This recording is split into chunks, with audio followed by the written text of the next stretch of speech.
Ya, pemirsa terkait rencana penataan kawasan Stadion Kamboja, Pemkot Palembang akan melakukan percepatan relokasi para pedagang kaki lima yang ada dan diupayakan dilakukan pada bulan Agustus ini karena pilihan lokasi relokasi sudah didapatkan.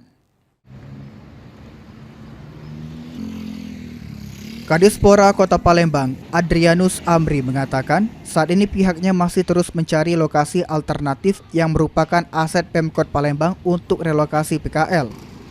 Salah satu pilihan lokasi relokasi yakni di bagian depan Stadion Kamboja yang merupakan aset dari Dinas Perkimtan Kota Palembang. Kendati begitu, sebelum relokasi masih perlu dirapikan terlebih dahulu. Menurut Amri, relokasi PKL di kawasan Stadion Kamboja yang sebanyak 22 PKL akan diupayakan dilakukan pada bulan Agustus 2026 ini agar penataan Stadion Kamboja dapat segera dilakukan. Perlu kita tata kembali sehingga seragam dan rapi.